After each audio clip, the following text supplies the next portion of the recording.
नाज़रीन, आज मैं आपको BHIC 132 के तहत यूनिट 10 इमरजेंस ऑफ राष्ट्रकूटाज यानी कि राष्ट्रकूटों का उरूज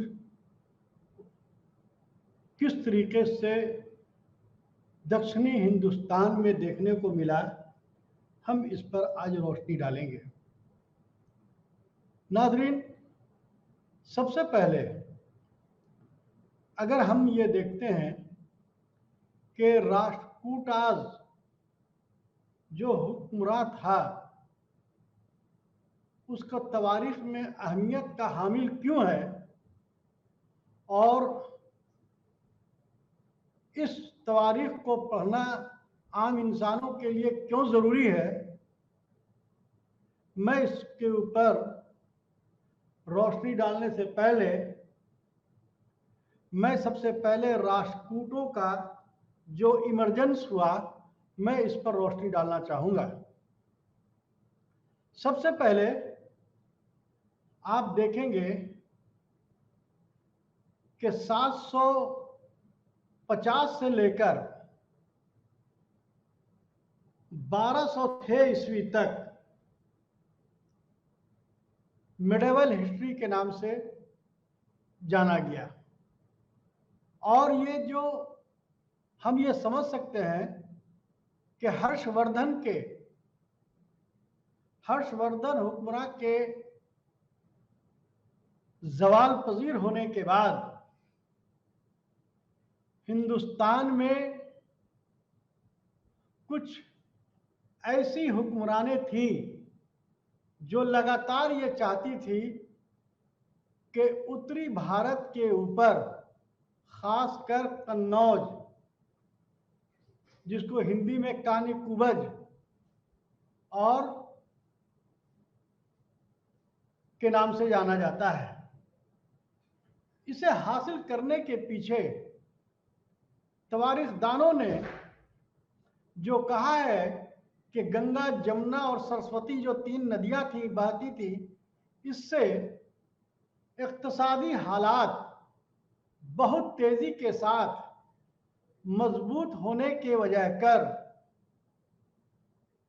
हर शासक, हर हुक्मरान ये चाहता था कि किसी न किसी शक्ल में हम कन्नौज के ऊपर जो कानपुर में है इसको हम हासिल करें। इससे पहले हमने आपको यूनिट 9 में हमने आपको इसके इमरजेंस ऑफ राजपूताज के बारे में रोशनी डाली थी। राजपूत जिसे क्षत्रिय कहा गया है, जो एक मेहमान नवाज, सखावत, अजमत और ख़ानदानी हुक्मरान के रूप में, जिसको आम बोलचाल में ये कहा जाता है कि जिसको जुबान दे दिया उस पर अमल करने वाला ये जाते हुआ करती थी। उसी बीच में दक्षिणी भारत में कई राजवंश हुए और उस राजवंश का अगर हम देखते हैं तो मुझे पता चलता है कि राष्ट्रकूटाज, जैसे राष्ट्र के मानी होता है डिवीजन, प्रांत, और कूटाज के माने होता है प्रमुख, यानी कि उसका सबसे बड़ा उस इलाके का।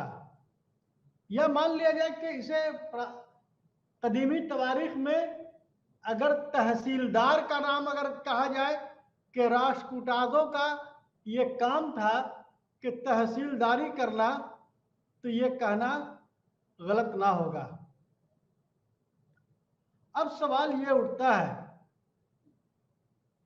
कि इस तवारीख में राष्ट्रकूटाज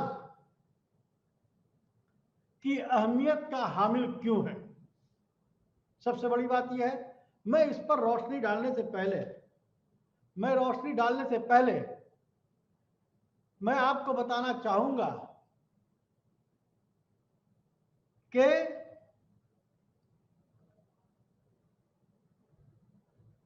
हिंदुस्तान में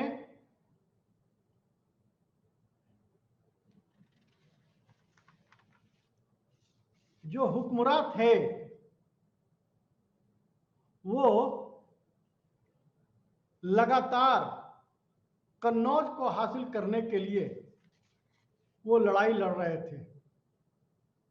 और ये जो लोग हैं, यानी कि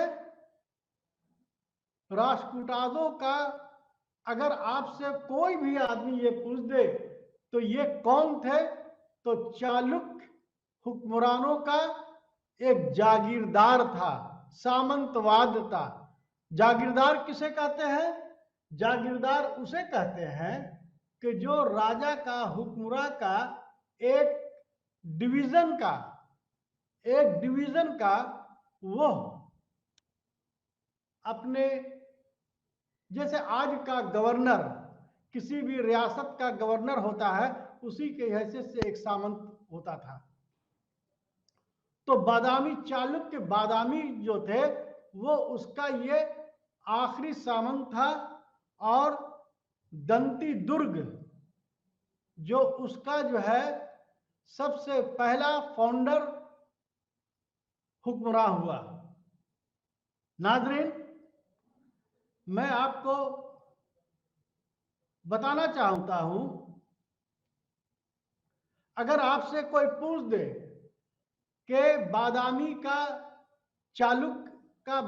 का राजा कौन था, तो आप उसमें कह दे कि विक्रमाजीत सेकंड का वो जागीरदार था। इसमें कहने में कोई दिक्कत नहीं है, इसलिए कि जो जागीरदार था। और इत्तेफाक की बात यह है कि अगर आप देखेंगे तो आपको ये महसूस होगा कि हुक्मरान भी चालुक्य से लिया और खात्मा भी जो है बेंगी के चालुक्य से हुआ, राष्ट्रकूटाज ने। तो राष्ट्रकूटों का जो अहमियत का हामिल है, उसको बताने से पहले आपको ये मैं बता दूं कि ये राष्ट्रकूटों का जो रहायशगाह थी, अगर उसको आज बताया जाए तो आप ये कह ले कि महाराष्ट्र, कर्नाटक, आंध्र प्रदेश, ये सब सारे दक्षिण भारत के, दक्कन के, हिंदुस्तान के ये लोग वहां पर क़याम पजीर रहा करते थे। लेकिन सबसे पहले इनकी जो तवारीख मिलती है वो बेल्लूर, जो बिदर जिला में है, वहां से ये होता है। लेकिन इन्होंने अपनी राजधानी मान्यखेट में बनाया। हम इस पर रोशनी डालने से पहले, सबसे पहले मैं चाहता हूं कि आप तमाम हजरात को, जो लोग हमारी इस ये को सुन रहे हैं, उसको ये बात जानकारी रहनी चाहिए कि राष्ट्रकूटों का अगर शुरुआती दिनों में अगर वहां पर कोई भी जो रहने की जगह थी, जहां पर दंती दुर्ग के जरिया जो ये हुआ, तो क़याम पजीर हुआ, वो जो है बेल्लूर, जो बिदर में है, वो महाराष्ट्र के, कर्नाटक के जगह पर बिदर में। फिर इन्होंने क्या किया कि मानखेट में अपनी राजधानी बनाई। उसके बाद जो है दंती दुर्ग जो है बादामी चालुक्य का जागीरदार था। बाद में चालुक्य को गद्दी से हटाकर वो अपने आप को एक आजाद हुक्मरान को तस्लीम करने में कामयाब हो गया। लेकिन सवाल ये उठता है कि ये जो राष्ट्रकूटाज जो हिंदुस्तान के तवारीख में एक अहम हैसियत के हामिल होने की वजह क्या है, हम इस पर रोशनी डालने से पहले हम आपको इनके बारे में बता दें कि इनके कौन कौन से हुक्मरान थे। आप अगर चाहें तो आप मेरी ये को लिखें। नंबर 1 फाउंडर राजा, जिसका नाम था दंती दुर्ग, दंती दुर्ग जो 750 से 758 तक रहा। दूसरा है कृष्ण प्रथम जो 758 से 773 तक रहा। ध्रुव जो 780 से लेकर के 793 तक रहा। गोविंद तृतीय, काम आमोद वर्ष, कृष्ण तृतीय, इंद्र तृतीय जो बहुत ही खास राजा था, बहुत ताकतवर राजा था, जो 914 से लेकर 922 ईस्वी तक रहा। फिर आमोद वर्ष सेकंड जो 922 से 936 रहा। आमोद वर्ष तृतीय तीसरा जो 936 से लेकर के 936 से लेकर के 937 तक रहा। कृष्ण तृतीय जो 940 से लेकर के 945 तक रहा। ये बहुत ही महत्वपूर्ण शासक था। बहुत होता है कि तवारीख में राष्ट्रकूटाज की अहमियत का हामिल होने की वजह क्या है, ये सबसे बड़ा मतलब ये है।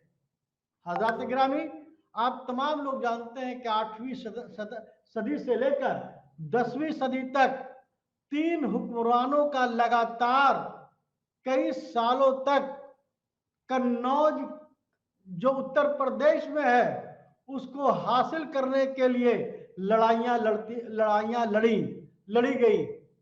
इनमें खास तौर पर गुर्जर, प्रतिहार, पाल और राष्ट्रकूटाज हुक्मरान थे, क्योंकि ये जो जगह थी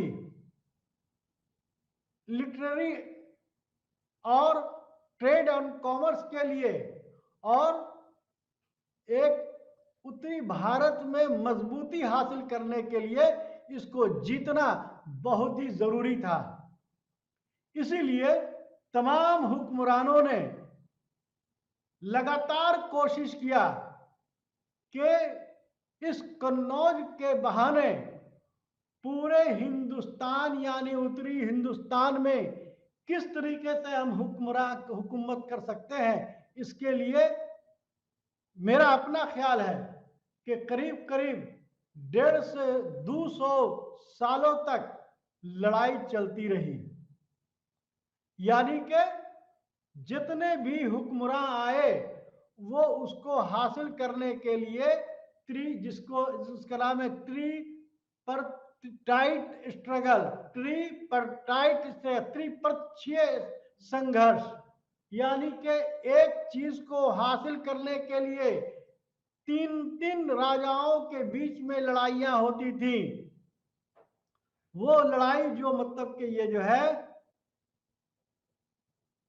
जो हुक्मरान थे, अगर आप उसमें देख लें तो गुर्जर प्रतिहार में वत्सराज, नागभट्ट सेकंड, रामभद्र, मिहिर भोज, महेंद्र पाल, ये जो हुक्मरान थे वो गुर्जर प्रतिहार के थे। जाहिर सी बात है कि ये सब जितने भी जो हुक्मरान रहे होंगे ये सारे अपने अपने वक्त के अलग अलग वक्त में हुकूमत कर रहे थे। उसके बाद आप देख लीजिए कि पाल राजाओं में कौन कौन से राजा ने इस ट्रिपरटाइट स्ट्रगल में हिस्सा लिया। उसमें धर्मपाल, देवपाल, विग्रहपाल, नारायण पाल, ये सारे जो पाल जो थे करीब करीब जो बहुत ही खास अहमियत के हामिल थे, उन तमाम लोगों ने हुकूमतें हासिल करने के लिए उन्होंने लड़ाइयां लड़ी। अब सवाल यह उठता है कि राष्ट्रकूटों में कौन कौन से राजाओं ने इसमें हिस्सा लिया। उसमें ध्रुव, गोविंद तृतीय, गोविंद थर्ड, आमोद वर्ष फर्स्ट और कृष्ण सेकंड, ये सभी हुक्मरान कई मरहलों में लड़ाइयों को लड़ी थी। अब आप तमाम लोगों को ये बात समझ में आ गई होगी कि आखिर जो है ये तमाम हुक्मरान आखिर हासिल करने के लिए क्यों लड़ रहे थे? लड़ने की वजह ये थी कि चूंकि मैंने आपको पहले भी बताया था कि ये जो है दक्कन का जो है जितने भी हुक्मरान ये चाहते थे कि उत्तरी हिंदुस्तान में आए, जो दिल्ली उस वक्त राजधानी होती थी, और कन्नौज के बगल में जो कन्नौज जो एक ऐसी जगह थी जहां पर से गंगा जमुना का जो है ये वहां पर से ट्रेड एंड कॉमर्स करने के लिए बहुत ही सूदमंद साबित होता था। अब सवाल ये उठता है कि आखिर जो है कि ये सब सारे जो मतलब के हुक्मरान थे, उस हुक्मरानों में क्या खास बात थी? खास बात क्या थी? तो इसमें आप ये देखेंगे। अब मैं आपको ये राष्ट्रकूटों के बारे में मैं आपको के सामने पेश करना चाहूंगा। 8वीं सदी के दक्षिण भारतीय सूबों में राष्ट्रकूटों की प्रमुख खास भूमिका रही है। राष्ट्रकूटों ने लगभग करीब करीब 200 वर्षों तक अपनी सियासत को मजबूती से पकड़ा, और लेकिन सवाल ये उठता है कि राष्ट्रकूटों का उत्तरी का ये कौन थे?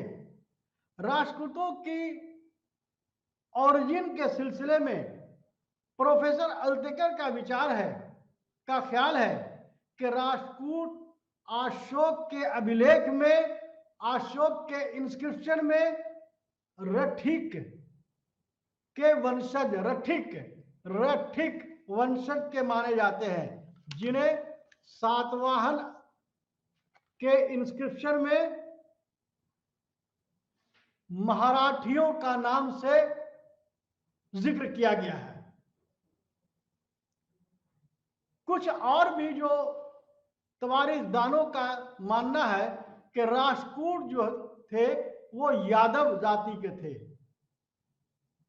और कुछ तो कहते हैं कि तेलुगु रोड़ी वंश के खानदान के थे, तेलुगु रेडी वंश के थे। फिलिप साहब का कहना है कि राठौर का जो नाम आया है वो राजपूतों से ताल्लुक रखता है। कुछ तवारीखदानों का मानना है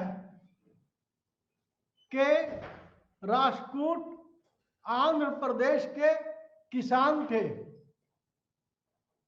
कुछ तवारीखदानों का मानना है कि वो यादव खानदान से ताल्लुक रखते थे। तो जितने भी तवारीखदान हैं वो लोग अलग अलग तरीके से इनके बारे में बताने की कोशिश किया है, बताने की कोशिश किया है। जैसा कि मैंने आपको बताया कि अगर आज के तवारीखदानों से अगर ये जाना जाए कि राष्ट्रकूट का मतलब यह है, तो आपको तहसीलदार यानी कि चालुक वंश में, चालुक खानदान के बादामी में जो राजा जो थे जिसका नाम विक्रमाजीत था, उसका वो तहसीलदार था। रेवेन्यू इकट्ठा करने का वो एक बहुत बड़ा मतलब के जो है उसको जिम्मेदारी दी गई थी। किसको? राष्ट्रकूटों को। अब सवाल ये उठता है कि जब राष्ट्रकूट अपनी हैसियत और हकीकत को मनवा लिया, और मनवाने के बाद इनके बारे में अपनी एक खानदान हुक्मरान को बना लिया, तो हम देखेंगे कि इनका जो है सबसे शुरुआती मरहला में जो इनकी जो जगह जो कही जाती है वो लाटूर, जैसा कि मैंने पहले कहा बिदर बताया गया है। बाद में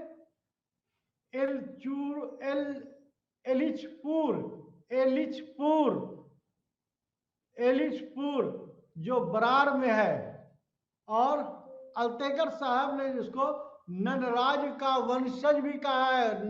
अल्तेकर साहब क्या कह रहे हैं कि ये ननराज का वंशज है और राष्ट्रकूट चालुक्य के जागीरदार थे।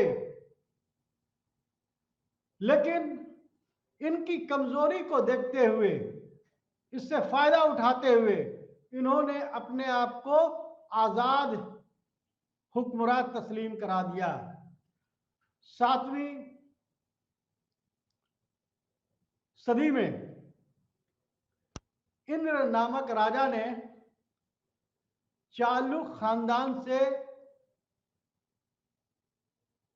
शादियात करके अपनी स्थिति को मजबूत बनाया। इसका पहला जो हुक्मरान था, जैसा कि मैंने आप तमाम लोगों को बताया है कि दंती दुर्ग हुआ करता था, जो 735 से 755 ईस्वी तक वो फाउंडर राजा था। ये जो है, इसका मतलब ये है कि राष्ट्रकूट का ये पहला राजा जो चालुक्य बादामी में आजाद तरीके से अपनी जो हैसियत बनाई, तो आजादाना और सामंत जागीरदारी दोनों हैसियत के मालिक दंती दुर्ग ने रखी होगी। और अल्तेकर साहब ने इनको ननराज का खानदान का भी बताया है, क्योंकि ये शुरुआती दौर में ये अपने आप को चालुक्यों से मैटरमोनियल संबंध के वजह कर अपने आप हुक्मरान को मजबूत किया, तो ये एक फाउंडर राजा हुआ। उसके बाद कृष्ण प्रथम हुए। कृष्ण प्रथम जो था दंती दुर्ग का चचा था। अब सवाल ये उठता है कि दंती दुर्ग का चचा बीच में आने का कौन सी वजह बन गई? इसकी वजह यह है कि तवारीखदानों का यह मानना है कि दंती दुर्ग का कोई औलाद नहीं था, इसीलिए दंती दुर्ग के बाद कृष्ण प्रथम यानी कि कृष्ण फर्स्ट 756 से लेकर 772 तक राजा बना। इनके समय में जो चालुक्य के बादामी चालुक्य थे वो पूरे आजाद हो गए। इसका मतलब यह हुआ कि दंती दुर्ग के जमाने में चालुक्य की हैसियत कुछ न कुछ बादशाहियत की रही होगी, लेकिन कृष्ण फर्स्ट के समय यह पूरे तरीके से यानी कि चालुक्य के बादामी का खात्मा हो गया था। और सबसे बड़ी इसकी जो है, अगर ये बोला जाए क्या नाम है, बहुत बड़ी मतलब की वजह बनी कि ये इंडिपेंडेंट, एक शक्तिशाली और एक जो है बहुत मजबूत हुक्मरान की हैसियत रखा। लेकिन ऐसा नहीं होता है कि कोई भी खानदान हुक्मरान जब कोई भी हिस्से पर लड़ाई करता है तो वो अपनी हैसियत को मनवाने के लिए उसके खानदान के बादामी चालुक्य कोई ना कोई ऐसे नहीं होंगे जो उनका ये। तो चालुक्य राजा कीर्तिवर्मन ने जो है जो थे उनसे कृष्ण प्रथम ने पूरी तरीके से आजाद कर दिया। और उसके बाद जो है उन्होंने अपनी बहुत तेजी के साथ उन्होंने अपने आप को राज्यों को एक्सपेंड करना शुरू कर दिया। उनमें जो है बेंगी के चालुक्य, मैसूर के गंग शासक को हराया। उसके बाद सहपन नाम का एक राजा था, उसको दक्षिण कोंकण में उसको हराया। उसके बाद मध्य प्रदेश के पूरे हिस्से पर मराठी क्षेत्र और हैदराबाद पर अपना अधिकार कर लिया। कृष्ण ने ही एलोरा के प्रसिद्ध कैलाश मंदिर का तामीर करवाया। अब सवाल ये उठता है कि इतिहास में, तवारीख में कैलाश मंदिर की हैसियत क्या थी, तो आपको मैं इस पर रोशनी डालूं कि कैलाश मंदिर जो है वो जो है औरंगाबाद महाराष्ट्र में जो था, वो जिसकी सबसे बड़ी खूबी क्या है कि उस मंदिर की एक पहाड़, यानी कि एक पहाड़ से जो है उसकी जो है मतलब पहाड़ों से के में खोद करके उसकी बनाई गई, उसमें कहीं पर से भी जो है ज्वाइंट नाम का चीज नहीं है, पहाड़ों पर खोदा हुआ, जिसमें 30 गुफाएं हैं। इसको नोट करने की जरूरत है। अब ये जो 30 गुफाएं हैं, इसकी हैसियत इस तरीके की है कि उसमें जितना मैं आपको बता दूं कि राष्ट्रकूटाज के जितने भी हुक्मरान थे वो ज्यादातर जैन धर्म के मानने वाले थे। आमोद वर्ष के बारे में कहा जाता है कि जैन धर्म के मानने वाले थे, वो बहुत ही मजबूत हुक्मरान थे।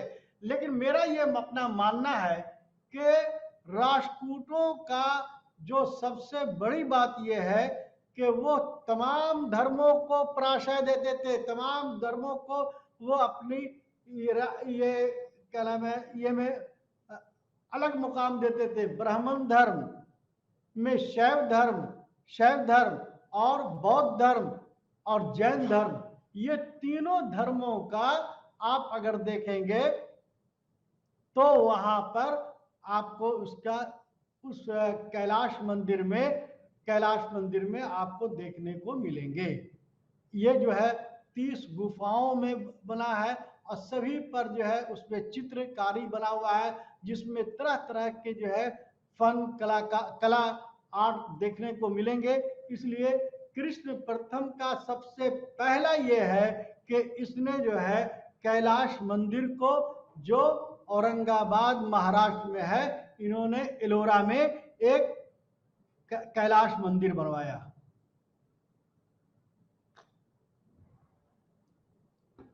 दूसरी सबसे बड़ी बात यह है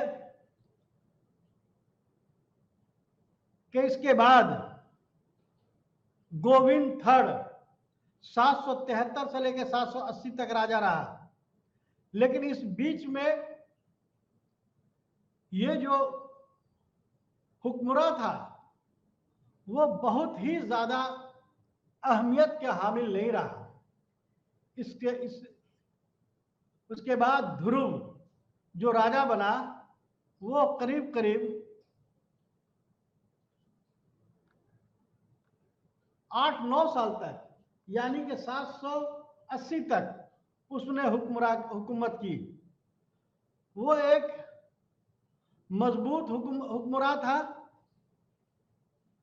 और गोविंद सेकंड जो 773 से 780 तक हुकूमत किया, उसका वो भाई था जो 780 से लेकर 793 ईस्वी तक हुकूमत किया।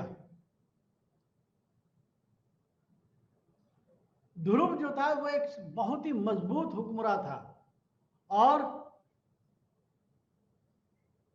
हिंदुस्तान के लगभग दक्षिणी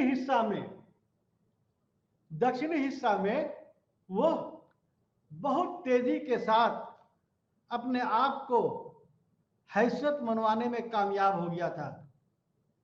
उसने गंगाराज श्री पुरुष मुतरस को हराया और गंगावाड़ी पर कब्जा कर लिया। उसके दक्षिणी कावेरी नदी तक उसकी राज को फैलाने में, हुक्मरान को फैलाने में कामयाब रहा। उसके बाद ध्रुव ही एक ऐसा हुक्मरान था जो उत्तरी भारत की तरफ उसकी निगाह गई। यहीं से ट्रिपराइट स्ट्रगल की शुरुआत होती है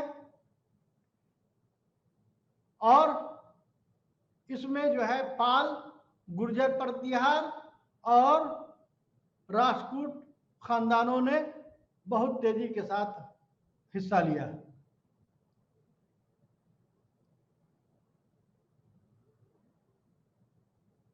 सवाल ये उठता है, मैं थोड़ा सा आपके सामने ये कर दूं कि ये ट्रिपराइट जो संघर्ष था, जो स्ट्रगल था, इसमें आखिर जीत किसकी हुई? तो ये जो है, इसकी जीत का जो है श्रेय जो है गुर्जर प्रतिहार को ही जाता है। अब ये देख लीजिए,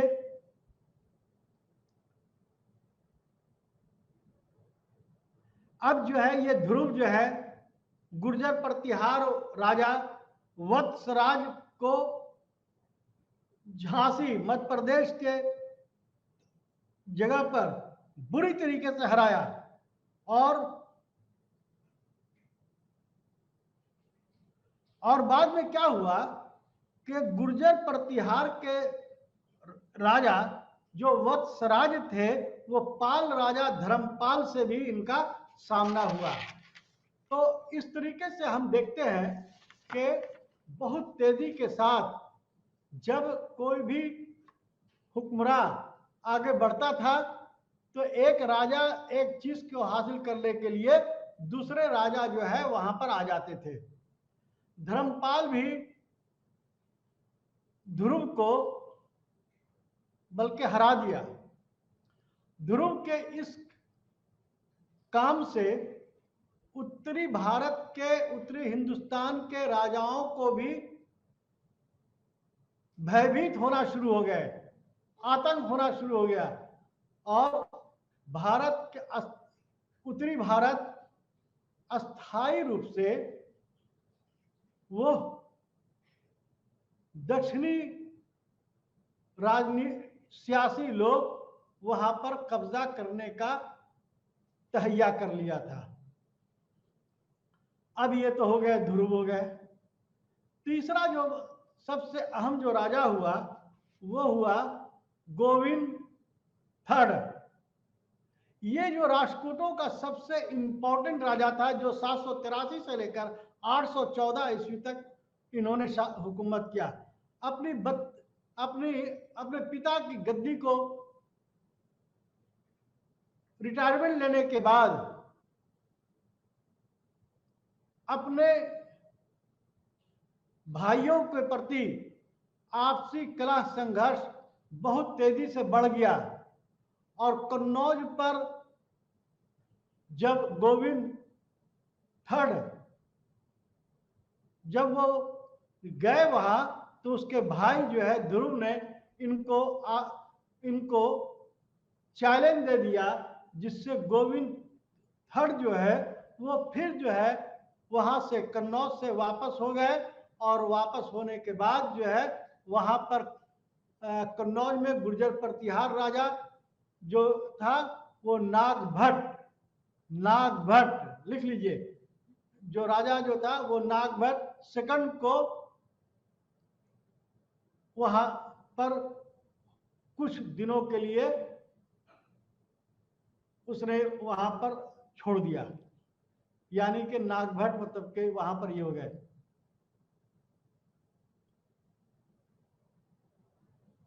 इसकी जानकारी जो है हमको संजन ताम्रपत्र अभिलेख यानी कि संयम ताम्रपत्र अभिलेख से हासिल होती है। गोविंद के जो राजा था उसने इतना ताकतवर राजा था कि जिसने मालवा, कौशल, कलिंग, पांड्य, केरल तथा गंगा राजाओं को की संग बना लिया और 802 ईस्वी में दक्षिणी भारत को पूरी तरीके से गोविंद तृतीय ने कायम हासिल कर लिया है। अगर हम ये कहें कि राष्ट्रकूटों के जमाने का सबसे सुनहरा अरबाब अगर गोविंद तृतीय था तो ये कहना गलत ना होगा। उसके बाद जाहिर सी बात है कि कोई भी हुक्मरान जब आता है तो वो अपने जमाने में जो कल्चरल, सकाफती और एडमिनिस्ट्रेशन और आर्ट, फन, इसका जो है जरूर सहारा लेता है, क्योंकि कल्चरल हेरिटेज के वजह कर वो आज भी उसके बारे में नाम हो रहा है। तो इसीलिए इन्होंने भी, गोविंद तीर्थ ने भी अपने जमाने में कई मंदिरों का तामीर कराने का हैसियत हासिल की थी। उसके बाद गोविंद तीर्थ के बाद आमोद वर्ष प्रथम यानी कि फर्स्ट, जो राष्ट्रकूटों का अंतिम सबसे महत्वपूर्ण हुक्मरान हुआ, जो 814 से लेकर 878 ईस्वी तक वो जो है वो 814 से लेकर 878 78 तक हुक्मरान हुआ। और वो इतने, उसका जो है जो संरक्षक जिसको कहिए वो कर्क था। बाद में स्वयं राज सत्ता को संभाला और रणकुशल और अच्छी राजनीति की वजह कर चालुक्य राजा विजयदित्य सहित अन्य विद्रोहियों को पराजित पूरी तरीके से हरा दिया। और उसके बाद गुर्जर राजा भोज को दक्कन की तरफ बढ़ने से रोक दिया। दक्कन में बढ़ने से, इसकी जानकारी हमें कहां से मिलती है? सिरूर ताम्रपत्र अभिलेख, इंस्क्रिप्शन, यानी के तांबे का जो एक इंस्क्रिप्शन है जिसका नाम है सिरूर ताम्रपत्र के मुताबिक अंग, बंग, मगध, मालवा तथा वेंगी के शासकों को, यानी के चालुक्य वेंगी के शासकों को बुरी तरीके से हराया और उसने जैन धर्म को अपनाया। और इनके उस्ताद जो थे, जिनका नाम जिन सेन था और महावीराचार्य जैसे विद्वानों को पैट्रोनेज हासिल थी। जिनसेन ने हरिवंश तथा महावीराचार्य ने गणित सार संग्रह की रचना यानी कि राइटिंग किया। आमोद वर्ष जैन धर्म का मानने वाला था और आमोद वर्ष के जमाने में अरब यात्री सुलेमान आए थे। अब आप देख लीजिए, इसका मतलब यह है कि आमोद वर्ष जो 814 से लेकर 878 ईस्वी में रहा और जिसको पैट्रोनेज कर्क ने दिया, एक लंबे हुक्मरान की हैसियत से उसने हुकूमत की। और हुकूमत करने के बाद जितने भी जो बड़े बड़े राइटर्स थे, जितने बड़े बड़े आलिम थे, उनकी जो है उनको पैट्रोनेज मिला और उन्हीं के सरबराही में ये जो है जो शासक थे, हुक्मरान थे, वो कल्चरल हेरिटेज को बनाने में कामयाब रहे।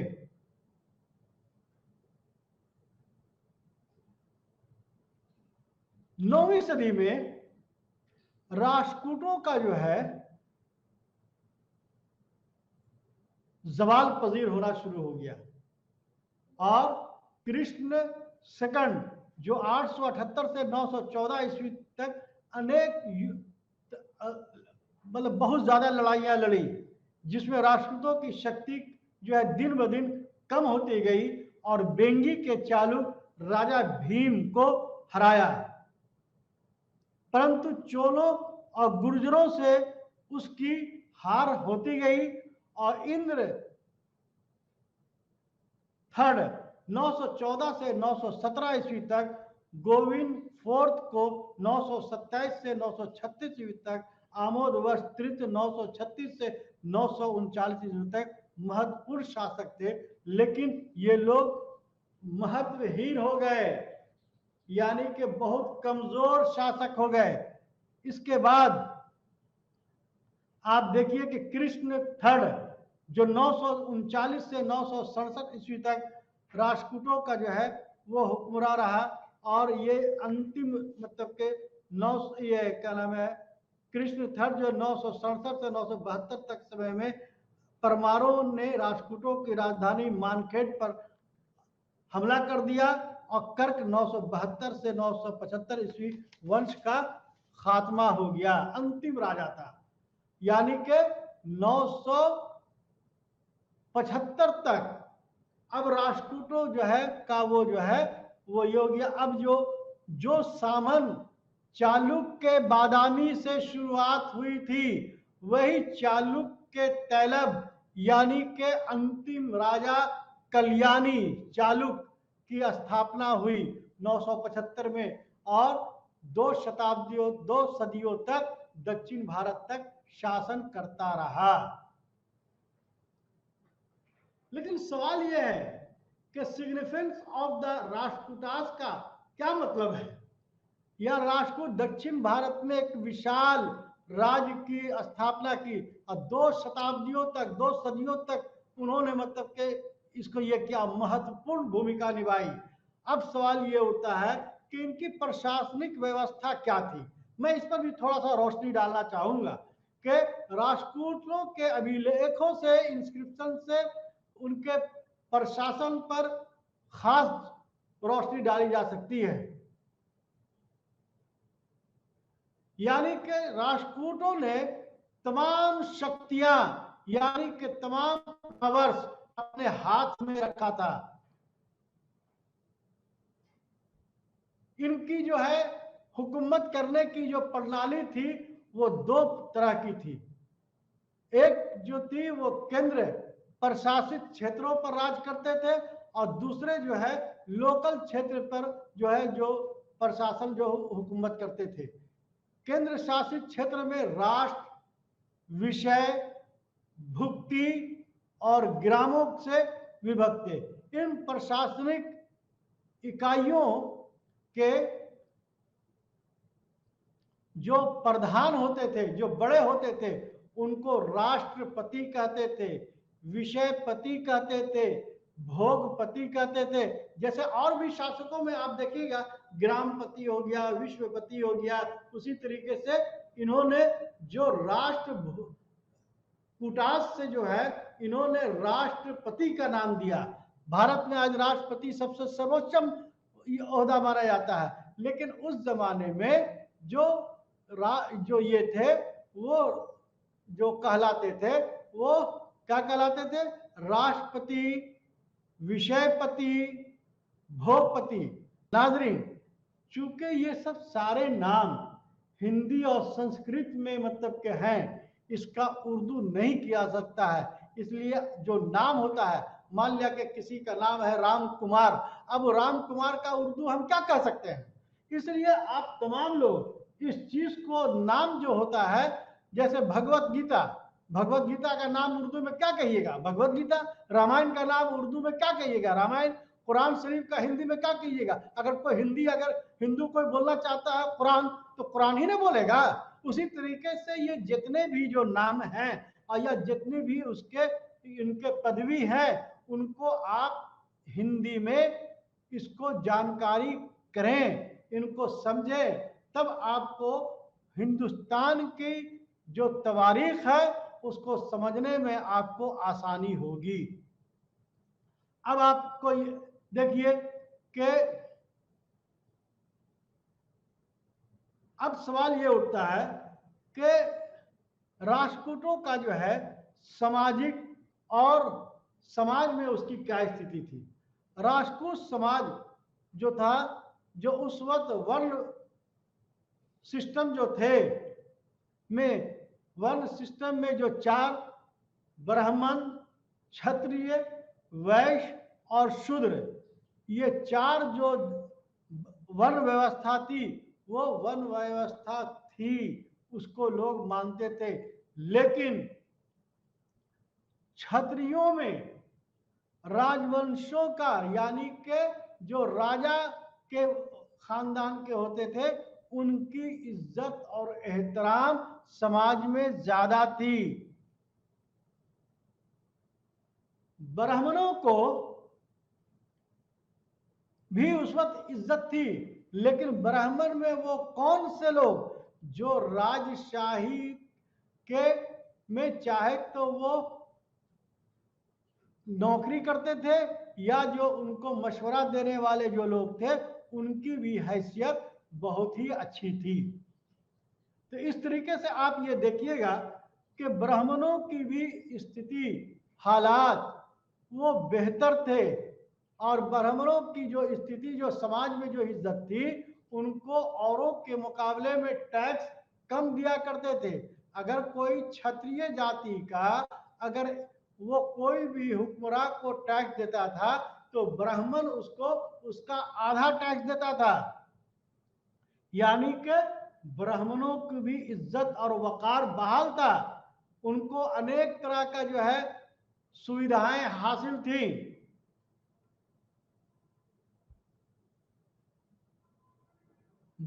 गरीब ब्राह्मणों को तालीम के मामले में उनको ज्यादा मतलब कि अहमियत दी जाती थी, तालीम में उनको लगाया जाता था। ब्राह्मणों को सरकारी नौकरियों में विशेष तरीके से खास तौर पर ध्यान दिया जाता था। कुछ धार्मिक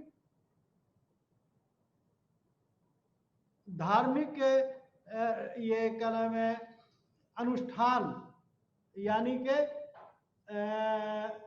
कार्यक्रम में, यानी जो मैट्रिमोनियल या जो मतलब कि ये होते हैं, जो अनुष्ठान जो होते हैं, जो धार्मिक जो रिवाज होते हैं, उसमें उनकी इज्जत बहुत ज्यादा थी।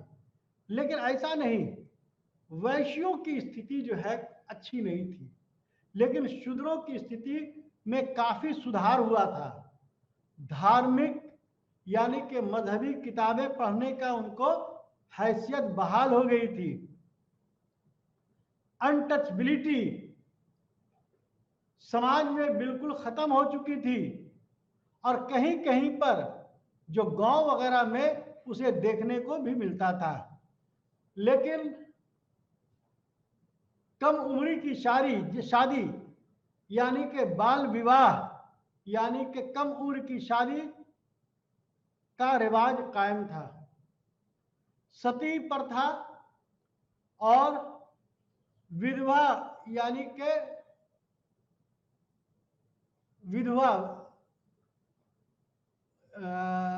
विधवा विवाह का प्रचलन नहीं था।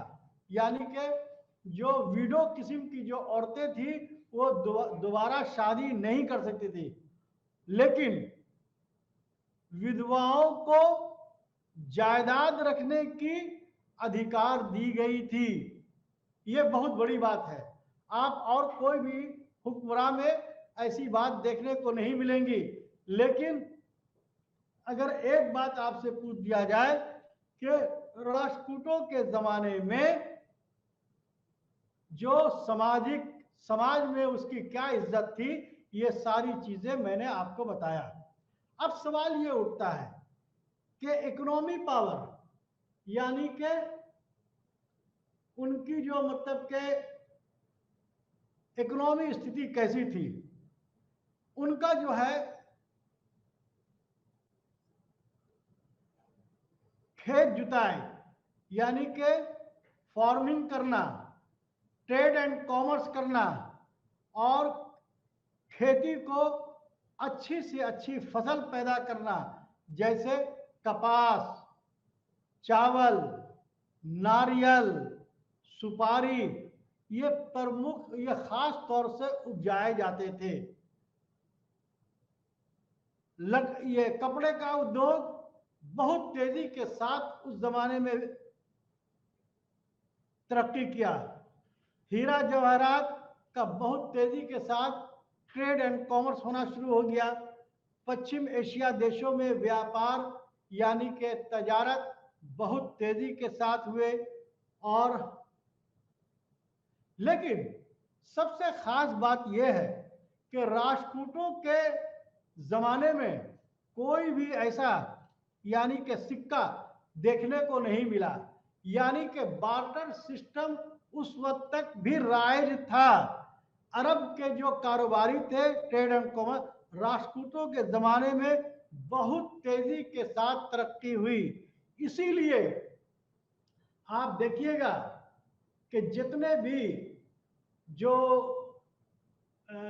ये सफ़ीर हुए, यानी कि अबू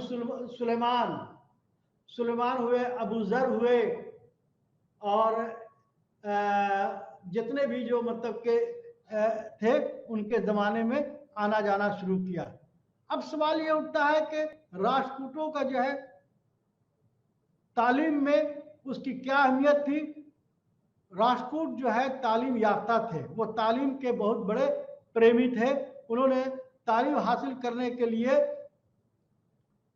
बहुत सारे बिहार और बहुत सारे तालीम गाहों का जो है तामीर करवाया, और यही वजह है कि उन्होंने जो है बहुत तेजी के साथ जो है तालीम के ऊपर ध्यान दिया। उन्होंने मंदिरों को जो है, बिहारों को शिक्षा का एक जगह बनाया। तालीम के हासिल करने के लिए ही संस्कृत, कन्नड़ भाषा, मराठी भाषा और लिटरेचर का विकास किया। अगर आपसे कोई भी आदमी पूछ दे कि तालीम के मामले में संस्कृत, कन्नड़ और मराठी भाषा का फरोग देने वाला कौन शासक था, तो ये सारे मतलब के जो है राष्ट्रकूट वंश के ही थे। उसके बाद जो है आप देखेंगे कि जैनियों का प्रमुख जो है भाषा यानी कि साहित्य और भाषा में जैनियों का बहुत ज्यादा फरोग हुआ। इसके जमाने में जो बहुत सारे ऐसे मतलब के जो ये क्या नाम है, आलिम थे, यानी स्कॉलर कहा जाए, तो उसमें कुछ नाम आपको हम पेश करना चाहेंगे, जो आप तमाम लोग इसको अगर आप लिख ले तो आपके लिए सुदवन साबित होगा। यानी कि संस्कृत भाषा, कन्नड़ भाषा और मराठी भाषा का फरोग देने वाला कौन था, तो ये जो लोग जो थे वो कौन थे, राष्ट्रकूट लोग थे। उसके बाद जो है आपको जो है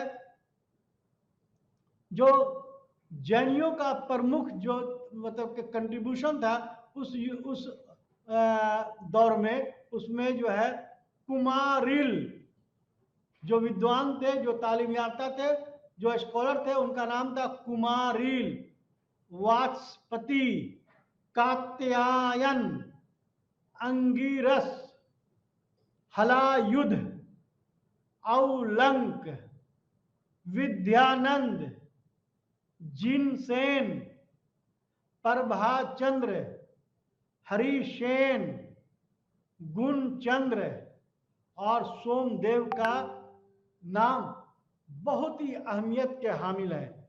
यानी कि ये लोग जो थे, जो भाषा, जो जुबान को फरोग देने में इन तमाम स्कॉलरों का बहुत ही अहम अहमियत हासिल थी। और इन लोगों के जरिया जो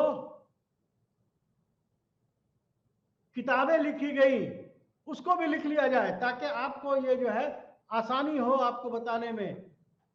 इसमें जो है आदि पुराण, अगर आपसे कोई पूछ दे कि आदि पुराण विक्रमा विजय जिसने पंप ने लिखा था, कौन लिखा था, आदि पुराण और विक्रमार्जुन विजय जिन्होंने पंप ने लिखा था। शांति पुराण पौर ने लिखा था। अजीत पुराण रन ने लिखा था। हरिवंश जिनसेन ने लिखा था नीति तवा क्या मृत्य तथा यश यश सतीलक चंपू ये सोमदेव ने लिखा था। ये सब सारी किताबों का नाम है। कविराज मार्ग आमोद वर्ष पर फर्स्ट ने लिखा था। नल चंपू त्रिविक्रम भट्ट ने लिखा था। कवि रहस्य हलायुद्ध ने लिखा था। श्लोक वार्तिका तंत्र वार्तिका तुप्तिका कुमारिल ने लिखा था तथा न्याय कानिका वाचस्पति ने लिखा था। नाज़रीन, थोड़ी सी आपको परेशानी हो रही होगी क्योंकि ये जितने भी जो राइटर्स हैं उनके नाम और उनके रचनाओं उनकी किताबों का नाम यानी उन्होंने कौन कौन सा, जाहिर सी बात है कि एक तो हिंदी में आपको दिक्कत हो रही होगी, लेकिन कन्नड़ में जो है वो हिंदी वालों को कन्नड़ परेशानी हो रही होगी। तो इसी वजह कर जो कन्नड़ को फरोग देने में इन राजाओं की जो अहमियत हासिल थी तो उनका हमको आपके सामने बताना जरूरी था। उसके बाद देखिए उनके राष्ट्रकूटों का जो है धर्म में क्या ये था। राष्ट्रकूटों के समय में जैन, बौद्ध और ब्राह्मण तीनों धर्म बहुत तेजी के साथ फरोग हुआ। बौद्ध धर्म को उस वक्त जो है डाउनफॉल होना शुरू हो गया था। समाज में इसका महत्व नहीं था, उसका बहुत ज्यादा अहमियत नहीं था। बौद्ध धर्म की अपेक्षा में जैन धर्म का बहुत तेजी के साथ जो है फरोग होना शुरू हुआ। लेकिन ये धर्म बौद्ध धर्म के साथ, ये जैन धर्म के साथ ब्राह्मण धर्म का प्रमुख मतलब के जो है उस वक्त हैसियत हासिल था। लेकिन जैन धर्म से ब्राह्मण धर्म का जो है ये क्या नाम है कंपटीशन होना शुरू हो गया। और चूंकि उस वक्त के जितने भी जो शासक थे अमोघवर्ष वगैरह, इस वक्त तेजी के साथ जो है जैन धर्म को प्राशय देना शुरू कर दिया। इसीलिए ये धर्म जो है उसी बीच में आप देखते हैं कि दक्षिण भारत में राष्ट्रकूटों के समय में इस्लाम धर्म का भी जो है प्रचार प्रसार होना शुरू हो गया था। राष्ट्रकूटों ने अपने राज्य में अरबों को बसाने के लिए मस्जिदें बनवाना शुरू कर दिया। इससे जो है ट्रेड एंड कॉमर्स बहुत तेजी के साथ ये हुआ। भारतीयों और अरबों के जो कल्चरल मतलब के जो ये था वो बहुत ही जो है विकास हुआ और मंदिरों का भी बहुत तेजी के साथ उसमें ये फरोग हुआ।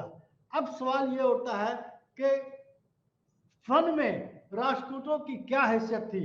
राष्ट्रकूट शासक काल में दौर में का नाम है यानी कि कल्चरल हेरिटेज का बहुत ज्यादा मतलब के जो है ये फरोग हुआ उसमें, क्योंकि जितने भी जो हुक्मरान थे वो उसके बावजूद मंदिर का जो है निर्माण तेजी के साथ होना शुरू हुआ।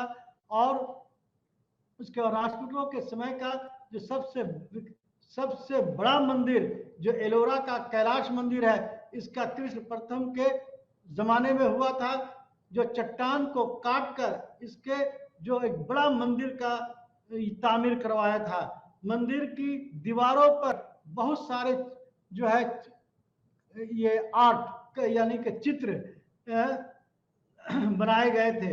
और इसी तरीके से रावण द्वारा कैलाश पर्वत पर उठाने का जो दृश्य जो दिखाई देता है वो प्रभावशाली से ढंग से दिखाया गया है। जो रावण ने कैलाश पर्वत को जो उठाने की कोशिश की थी तो उसको बहुत तेजी के साथ इस चट्टान में जो कैलाश मंदिर में दिखाने के लिए कोशिश किया गया है। इस तरीके से मंदिरों का निर्माण, कैलाश मंदिर का, एलोरा का निर्माण जो है बहुत सारी चीजों को देखने को मिलेगी। शुक्रिया।